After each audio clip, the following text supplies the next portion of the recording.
ప్రభువైన యేసుక్రీస్తు యొక్క పరిశుద్ధ నామములో మీ అందరకు అమలాపురం హౌసింగ్ బోర్డు క్రీస్తు సంఘము మరియు కాకినాడ బాపూజీ నగర్ క్రీస్తు సంఘముల తరపున సత్య సువార్త అనే మా టీవీ ప్రసారాలకు స్వాగతం తెలియజేస్తూ ఉన్నాను.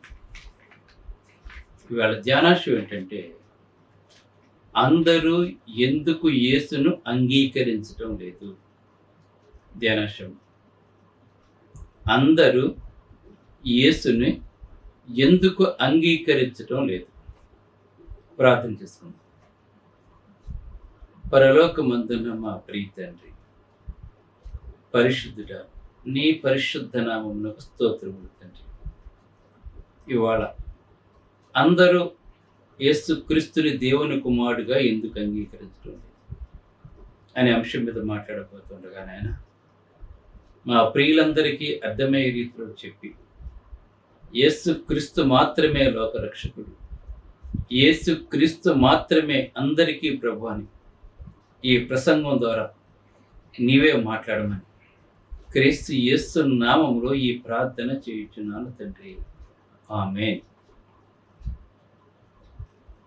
అందరూ కూడా ఈ లోకంలో యేసుక్రీస్తుని దేవుని కుమారుడుగా ఎందుకు అంగీకరించడం లేదు?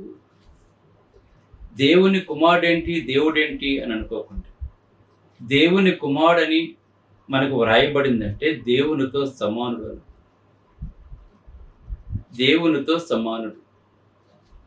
దైవత్వంలో తండ్రి అయిన దేవుడు, కుమారుడైన దేవుడు, పరిశుద్ధాత్మ దేవుడు. దేవుడు అనేది బహువచనం. ఇది మనం అందరము కూడా తెలుసుకోవాలి. 2024 సంవత్సరాల క్రితం ఈ లోకంలోకి యేసుక్రీస్తు వచ్చాడు. యేసుక్రీస్తు గనక రాకపోయినట్లయితే క్రైస్తవులకు దేవుడు ఉండేవాడు కాదు అని కొంతమంది మాట్లాడుతూ ఉంటారు. కానీ యేసుక్రీస్తు ఈ లోకానికి రాకమునుపు పరలోకంలో తండ్రి యొద్ద ఉన్నాడు అన్న విషయం ప్రతి ఒక్కరూ తెలుసుకోవాలి. ఇంకొక విషయం ఏంటంటే, కలిగినవన్నీ కూడా యేసుక్రీస్తు ద్వారానే కలిగినవి, కానీ ఆయన లేకుండా ఏమీ కూడా కలగలేదు, నువ్వు నేను కూడా. ఇది రెండో విషయం. మరి యేసుక్రీస్తు మొదటి నుంచి ఎందుకు ప్రత్యక్షపరచబడలేదు అంటే, మొదట్లో తండ్రి అయిన దేవుడైన యెహోవా మాత్రమే ప్రత్యక్షపరచబడుతూ ఉన్నాడు. అయితే దేవుడు మానవుల్ని చేసిన తర్వాత, మానవుడు పాపం చేసినప్పుడు పాపం వల్ల మరణం వచ్చింది కనుక ఆ మరణం నుండి విడిపించటానికి ఆ ప్రభువైన యేసుక్రీస్తు శరీరధారిగా ఈ లోకంలోకి రావాల్సి వచ్చింది. అందుకే ఈ లోకము పుట్టక మునిపే నేను తండ్రి యొద్ద ఉన్నాను అని ప్రభువైన యేసుక్రీస్తు వారు ఈ లోకంలో ఉన్నప్పుడు మాట్లాడారు. ఇది ప్రతి ఒక్కరూ తెలుసుకోవాల్సిన విషయం. మరి ఎందుకు అందరూ కూడా యేసుక్రీస్తుని దేవుడిగా అంగీకరించడం లేదు? మన భారతదేశం ఉంది. భారతదేశంలో ఎక్కువ హిందువులు కనపడుతూ ఉంటారు, మనకి హిందూ మొత్తం కనపడుతూ ఉంటుంది. కనుక భారతదేశంలో ఉన్న అనేక మంది ఏమనుకుంటారంటే, ఈ క్రైస్తవ్యం అన్నది ఈ మధ్య కాలంలో మాత్రమే వచ్చింది, ఈ ముస్లిమ్స్ కూడా మధ్యలోనే వచ్చినటువంటి వారు, మొదటి నుంచి కూడా ఉన్నది ఏంటంటే హైందవ మతమే మొదటి నుంచి కూడా ఉన్నది, సనాతన ధర్మాన్ని పాటించేది ప్రపంచంలో ఏదైనా ఉంది అంటే అది హిందుత్వం మాత్రమే, ఇవన్నీ కూడా మధ్యలో వచ్చినవని కొంతమంది వాదిస్తూ ఉంటారు. మరికొంతమంది ఇంకా కఠినంగా మాట్లాడుతూ ఉంటారు. ఏమని మాట్లాడుతూ ఉంటారంటే, ఈ మధ్య నేను విన్న సంఘటనలు, పత్రికలలో ప్రచురపరచబడ్డ సంగతులను నేను మీకు వివరిస్తున్నాను.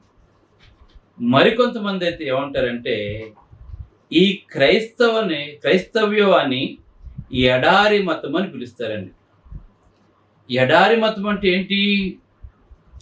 అరబ్ కంట్రీస్లో నుంచి వచ్చిన మతం ఇది. ఈ క్రైస్తవ్యము, ఈ ముస్లిమ్స్ అందరూ కూడా, ఇవి రెండు కూడా ఎడారి మతాలు అని కొంతమంది సంబోధిస్తూ ఉంటారు. వాళ్ళు ఎడారి మతాలు అని చెప్పి సంబోధించడానికి గల కారణం ఏంటంటే వాళ్ళే చెప్తారు, మరలా మనం కదండి. ఎడారిలో నీళ్ళుండవు, పంటలుండవు, అక్కడ వారికి ఆహారం ఉండదు కనుక సస్యశ్యామలమైన నదులతో పచ్చని పొలాలతో విరజిల్లుతున్నటువంటి మన దేశానికి వాళ్ళు వచ్చేసారు. వాళ్ళకి అక్కడ తిండి లేక కనుక అక్కడి నుంచి వచ్చి ఇక్కడ స్థిరపడ్డారు. వాళ్ళు స్థానికేతరులు కానీ మొదటి నుంచి ఉన్నది మనమే అని చెప్పి ఒక పుకారు కూడా పుట్టించారండి వాళ్ళు. అంటే ఈ క్రైస్తవ్యం ఇక్కడ భారతదేశంలోకి ఎలాగొచ్చింది అంటే, క్రైస్తవ్యము ఎడారి మతం, అది ఎడారి ప్రాంతానికి చెందింది. అక్కడ సరైన ఆహారం లేక అందరూ ప్రపంచం అంతా కూడా ఎక్కడ పడితే అక్కడికి వలస వెళ్ళిపోయారు. అందుకని చాలా చోట్ల వీళ్ళు ఉన్నారు. అలాగే మన భారతదేశంలో కూడా ఉన్నారు అని చెప్పి మాట్లాడుతూ ఉన్నారు. కానీ మేమైతే ఈ భూమి పుట్టిన దగ్గర నుంచి కూడా, ఈ సృష్టి ప్రారంభించబడిన దగ్గర నుంచి కూడా మేము ఎక్కడే ఉన్నాము, ఎక్కడికి చెదిరిపోలేదు. మాకు చెదిరిపోవలసిన ప్రపంచం అంతా కూడా చెదిరిపోవలసిన అవసరం కూడా మాకు లేదని మాట్లాడుతున్నారు వీళ్ళండి. ప్రపంచం అంతా కూడా చెదిరిపోతుంది, ఎందుకంటే మా దేశం సస్యశ్యామలమైనది, చక్కటి పంటలు ఉంటే మాకు అన్నీ ఉన్నాయి, మేము వేరే చోటుకి వెళ్ళవలసిన పని మాకు లేదు అని చెప్పేసి వీళ్ళు మాట్లాడుతూ, అందుకే హిందూ మతం కేవలం ఇక్కడ మాత్రమే ఎందుకు ఉంటుందంటే మేము ఎక్కడికి వెళ్ళలేదు కనుక వాళ్ళు చెదిరిపోయి వచ్చారు కనుక అని ఒకరు మాట్లాడుతూ ఉంటారండి. కానీ మానవుడు తెలుసుకోవాల్సింది ఏంటంటే, మొట్టమొదటి మానవుల్ని దేవుడు ఎక్కడ సృజించాడో అది ఎడారి ప్రాంతంలోనే దేవుడు సృజించాడు. ఏదేను తోట అన్నది ఎడారి ప్రాంతంలోనే ఉందండి. అది మొట్టమొదటి మానవుడు కూడా ఉద్భవించింది ఆ ఎడారి ప్రాంతంలోనే.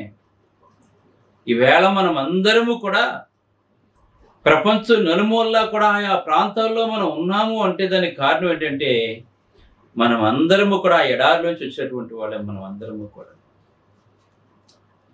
ఇది ప్రతి ఒక్కరూ తెలుసుకో. ఎందుకంటే మొట్టమొదటి మానవుడి పేరు ఆదాము, మొట్టమొదటి స్త్రీ పేరు అవ్వ.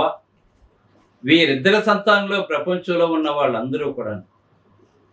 అందుకే ఒకరి నుండి యావత్ భూమి మీద కాపురముంటకు దేవుడు సమస్త జాతి మనుషులను సృజించెను అని ఉందండి. ఇక్కడ బైబిల్ మాత్రమే సృష్టి గురించి ఎలా ప్రారంభించబడిందో, ఆది యందు దేవుడు భూమి ఆకాశమును సృజించిన మాటతో బైబిల్ ప్రారంభించబడుతుందండి.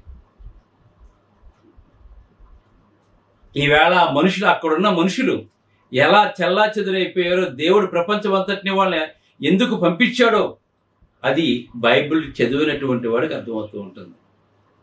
బైబిల్ చదవనటువంటి వాడికి అర్థం కాదు. ఎందుకంటే దేవుడు ప్రతిదానికి కూడా ఒక రుజువుని ఏర్పాటు చేశాడండి. దేవుడు రుజువు లేకుండా దేవుడు ఏమీ మాట్లాడండి. దేవుడు సర్వాంతర్యామైనటువంటి దేవుడు, తండ్రి అయిన దేవుడు మనంన్నిటికీ కూడా రుజువులు పెట్టే దేవుడు మానవుడు నడిపిస్తున్నాడండి. వేళ సృష్టికి ఎలా చేశాడో, మానవుడు ఎలా ఉద్భవించాడో, ఆ మానవుడు ఎలా పాపం చేశాడో, ఆ మానవుడు దేవుని తోటలోంచి బయటికి ఎలా గెంటివేయబడ్డాడో, ఆ మానవుడికి పుట్టిన మొట్టమొదటి బిడ్డలు ఎవరో, వారి యొక్క సంతానం ఏంటో, వారికి వంశం ఏంటో, ఇవన్నీ కూడా మొదటి మానవుని యొద్ద నుంచి మొదలుపెట్టి యేసుక్రీస్తు వచ్చే వరకు కూడా ఆ వంశవృక్షం ఉందండి.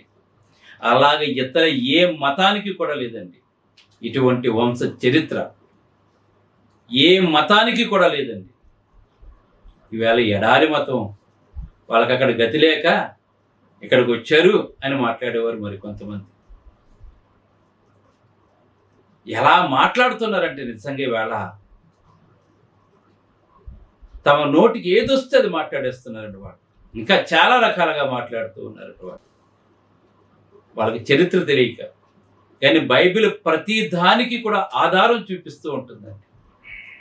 బైబిల్ ప్రతిదానికి ఆదాము పుట్టింది మొదలుకొని, మొదటి మానవుడు పుట్టిన దగ్గర నుంచి మొదలుకొని, ఆ మానవుల నుంచి ఎవరైతే ఉద్భవించారో, వారు ఎక్కడ పెరిగారో, వారు ఏ విధంగా ప్రయాణం అయ్యారో, వారు ప్రపంచం అంతా నలుమూలలా ఏ విధంగా వ్యాపించారో దైవ గ్రంథం ఊరి పేర్లతో సహా వివరిస్తూ ఉండండి. ఈవేళ బైబిల్లో వ్రాయబడిన ప్రతి ఊరు, ప్రతి ప్రాంతము కూడా ఇంకా సజీవంగా ఉన్నాయి. ఇంకా మీరు పూజించి మీరు ఎవరినైతే ఆరాధిస్తున్నారో ఆ పుట్టుక కానీ, ఆ గోత్రము కానీ, ఆ ప్రదేశాలు కానీ లేవండి ఇంకా నీటిలో కొట్టుకెళ్ళిపోయిందని మరికొంతమంది, లేకపోతే ఇంకో ఏదో అయిపోయిందని చెప్పి మరికొంతమంది మాట్లాడుతున్నారు. కానీ భూమి పుట్టినది మొదలుకొని, సృష్టి చేసినది మొదలుకొని, మొదటి మానవుని యొద్ద నుండి నేటి వరకు కూడా ఏ ఏ ప్రాంతాలైతే బైబిల్లో మనకు వ్రాయబడి ఉన్నారు, వారు ఎక్కడైతే జీవించారో, ఏం తిన్నారో, నదుల పేర్లు, ఊర్ల పేర్లతో సహా, పట్టణాల పేర్లతో సహా బైబిల్ గ్రంథంలో వ్రాయబడ్డదండి. అయినా సరే నమ్మరని వాడు. దేవుడైతే ఎందుకు చచ్చిపోవాలి? దేవుడైతే తాను ఎందుకు కాపాడలేకపోవాలి? అసలు దేవుడా? ఇంకా బైబిల్లో అక్కడో మాట, ఇక్కడో మాట తీసుకుని వాటిని తీసి చూపిస్తూ ఉంటారండి. క్రైస్తత్వం అంటే ఇదని చెప్పేసండి. దీనికి కారణం ఏంటి? ఇంకా ఎందుకు యేసుక్రీస్తుని ఇంకా అవమానిస్తున్నారు? ఎందుకు ఇంకా యేసుక్రీస్తుని దేవుని కుమారుడు అంగీకరించట్లేదు? దానికి గల కారణం ఏంటని చూసినట్లయితే 2 కారణాలు ఉన్నాయి. మొదటిది ఏంటంటే, ఆత్మ సంబంధి కాని మనుషుడు దేవుని వాక్యాన్ని అర్థం చేసుకోలేకపోవటానికి కానీ, అంగీకరించలేకపోవటానికి కానీ 2 కారణాలు ఉన్నాయండి.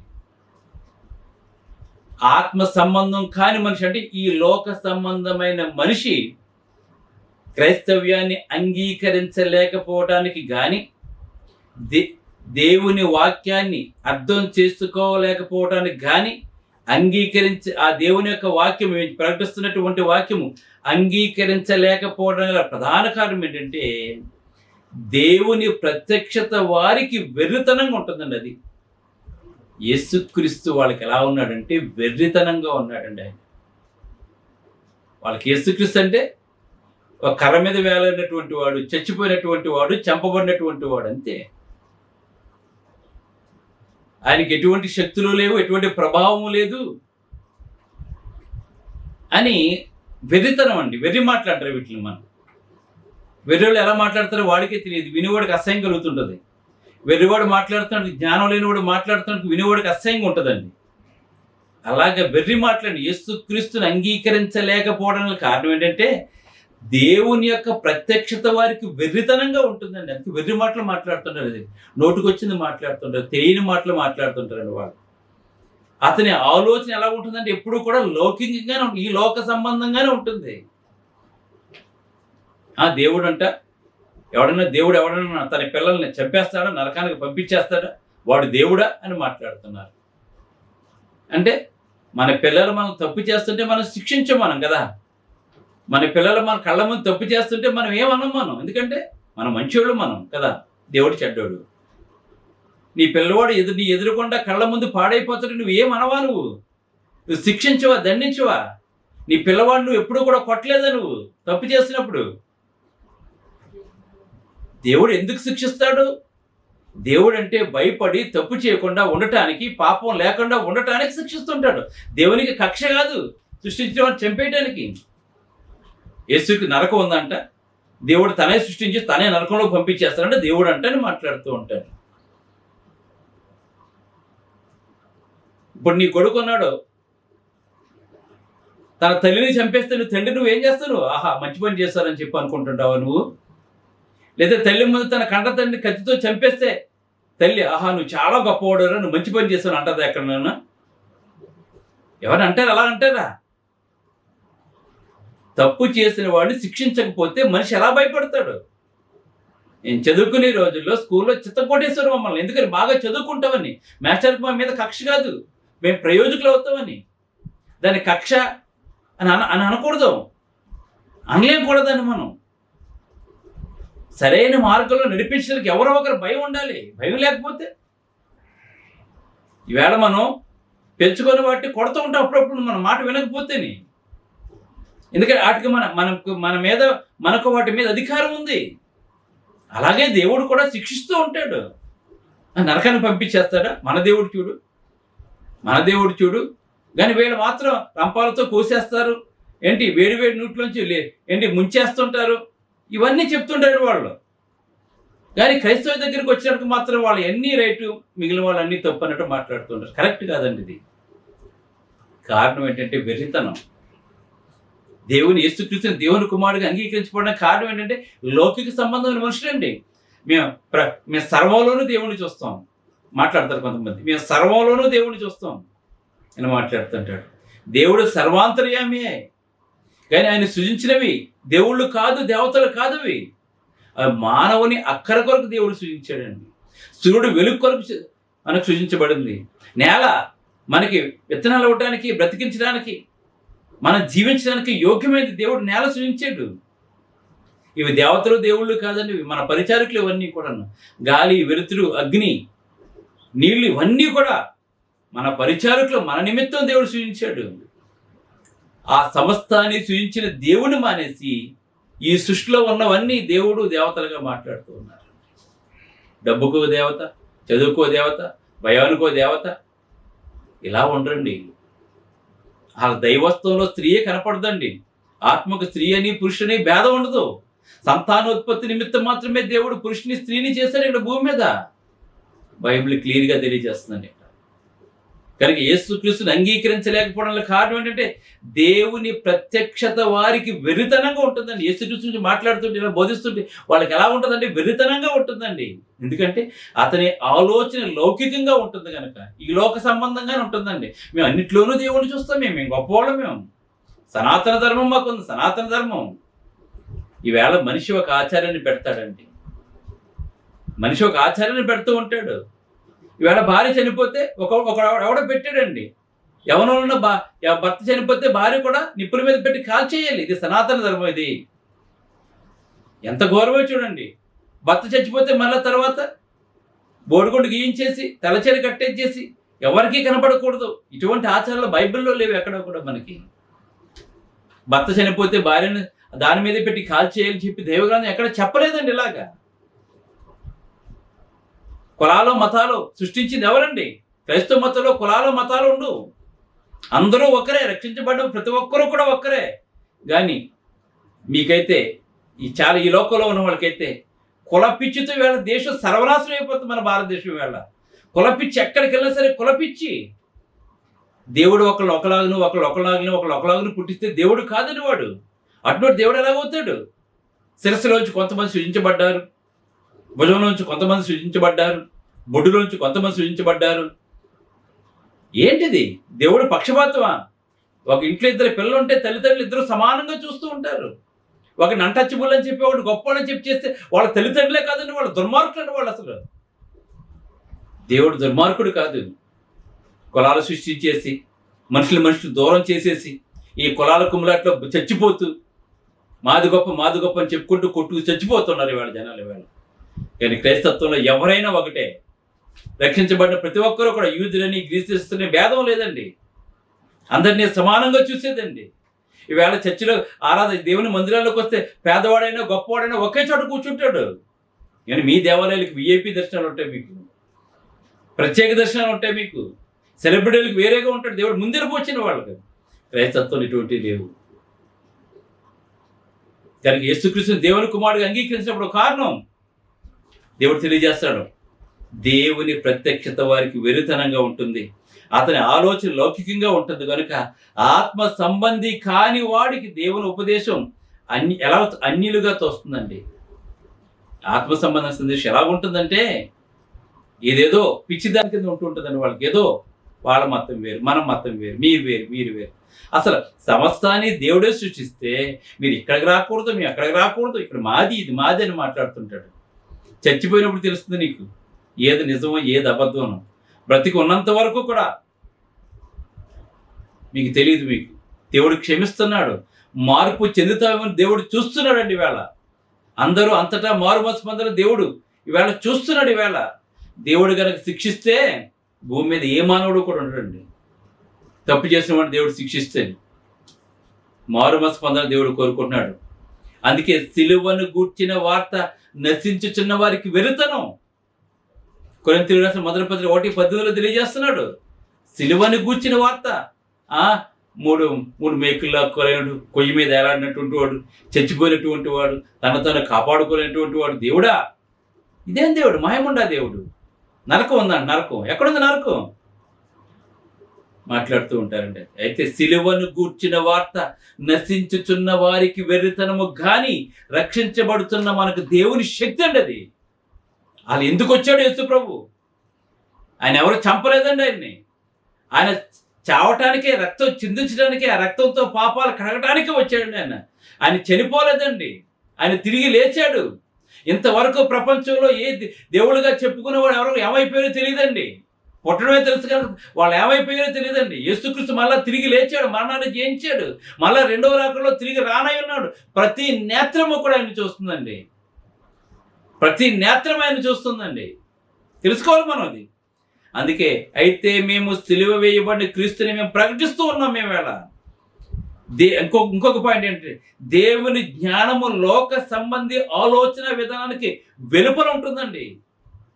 దేవుని జ్ఞానం ఈ లోకానికి సంబంధించింది కాదు, ఈ లోక సంబంధి ఆలోచన విధానానికి వెలుపల ఉన్నందున అతను అంగీకరించడండి. దేవుని బయల్పాటు ఆత్మ సంబంధమైనదే ఉందండి. భక్తిహీనుడు జ్ఞానాన్ని లోక సంబంధమైన దృష్టితో చూస్తాడు. భక్తిహీనుడు ఏం చేస్తాడు? జ్ఞానాన్ని ఈ లోక సంబంధమైన దృష్టితో చూస్తాడు. రెండో పాయింట్ ఏంటంటే, కానీ జ్ఞానము గలవాడు అలా చూడండి. కనుక దైవ సత్య సందేశాన్ని అతను గ్రహింపలేడండి. దేవుని సంబంధి అయిన వాడే దేవుని మాటలు వింటాడు. దేవుని సంబంధులు కాలేని వారు దేవుని మాటలు వినరండి వాళ్ళు. ఎందుకంటే వారి లౌకికమైన ఆత్మను కలిగి ఉన్నారు, కానీ ఆత్మ సంబంధమైన ఆత్మను వాళ్ళు కలిగి ఉండలేదండి. కారణం అది. ఆత్మ సంబంధమైన ఆత్మను కలిగి ఉండలేదు కనుక వారు అంగీకరించరండి. దేవుడు తెలియజేస్తున్నాడు, కానీ ఈ మర్మం ఇప్పుడు మనకు ఆత్మూలంగా దేవుడు మనకు తెలియజేస్తాడండి. దేవుడు మనకు తెలియజేస్తాడు. అందుకే నన్ను ప్రేమించేవాడు మాత్రమే నా మాటలు గైకొంటాడు యేసు చెప్పాడు. ఆయన ప్రేమించిన వాడు ఆయన మాటలు గైకొంటాడు. నువ్వు ప్రేమించట్లేదు కనుక ఆయన మాటలు నీకు ఎలా ఉంటే విరుతనంగా ఉంటాయి. నీకు యేసుప్రభు విరుతనంగా ఉంటాడు, కానీ యేసుప్రభు అందరికీ ప్రభు అంటే ఆయన ఒక ప్రాంతానికి, ఒక జాతికి, ఒక దేశానికి చెందినటువంటి వాడు కాదండి. ఆయన అందరికీ ప్రభు అంటే యేసుప్రభు. ప్రతి ఒక్కరూ కూడా తెలుసుకోవాలి, నువ్వు నమ్మినా నమ్మకపోయినా. దేవుడు తెలియజేస్తున్నాడు యేసుక్రీస్తు అందరికీ ప్రభు అండి. అందుకే మీరు వెళ్ళండి. ఏం చెప్పాడు యేసు ప్రభు? మీరు సమస్త సృష్టికి వెళ్ళి సువార్తను ప్రకటించమన్నాడు. సమస్త సృష్టికి ప్రకటించాలి మేము సువార్తను. నువ్వు విన్నా వినకపోయినా. విన్నవాడు జ్ఞానం పొందుతాడు, ఆత్మ సంబంధి అవుతాడు, మరణాన్ని జయిస్తాడు, దేవుని కుమారుడుగా పిలువబడతాడు, నిత్య జీవానికి వెళ్తాడు. నువ్వు వినలేదా? అది నీ కర్మ అంతే. శాశ్వత కాలము నిత్య నరకంలో వేదనకరమైన స్థలంలో ఉండాలి. ప్రార్థన చేసుకుందాం. పరిశుద్ధుడు అయిన తండ్రి, పరలోకమందున దేవా, నీ పరిశుద్ధ నామమునకు స్తోత్రాలు తండ్రి. యేసు క్రీస్తుని దేవుని కుమారుడుగా ఎందుకు అంగీకరించడం లేదు తండ్రి, ఇవాళ వివరించడం జరిగింది. ఈ ప్రసంగాన్ని విని అనేక మంది సత్యమును తెలుసుకుని యేసు క్రీస్తుని దేవుని కుమారుడు తన పాపను కొడుకుని నిత్య జీవానికి వారసులుగా ఉండేలా చేయమని ప్రార్థన చేస్తున్నాను తండ్రి. మా సేవ యొక్క సరిహద్దులు విశాలపరచండి. ఇక్కడి నుంచి గద్దించి బుద్ధి చెప్పాలి తండ్రి. ఎందుకంటే ప్రకటింపబడేవాడు లేకపోతే ప్రజలు ఎలా వింటారు తండ్రి? ఎలా తెలుస్తుందో ప్రభు? నీవే మా నోటికి నోరుగుండా మాట్లాడుతున్న స్థితులు తెలియదు. ఈ సత్యం ప్రపంచం అంతా వ్యాప్తం చేసి ఈ సత్యంలో అనేక మంది పాలు పంచుకునే కృపను దయచేసి నేను నా కుటుంబాల పాల్గొని సేవ చేసేలా చేసి ఈ వాక్యం ఉన్న ప్రతి ఒక్కరు ఉదయవాంఛలు తీర్చి ప్రతి ఒక్కరు సమస్యలు కూడా తీర్చి భౌతికంగా ఆత్మ సంబంధంగా బహుగా బలపరచమని యేసు క్రీస్తుని వేడుకుంటున్నాం తండ్రి. ఆమేన్. అందరికీ వందనములు.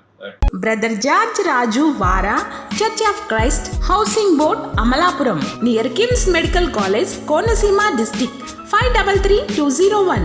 Mobile number 9848730355, 92933174174. Email ID georgerajuvara@gmail.com. Website www.helpingforpoor.com.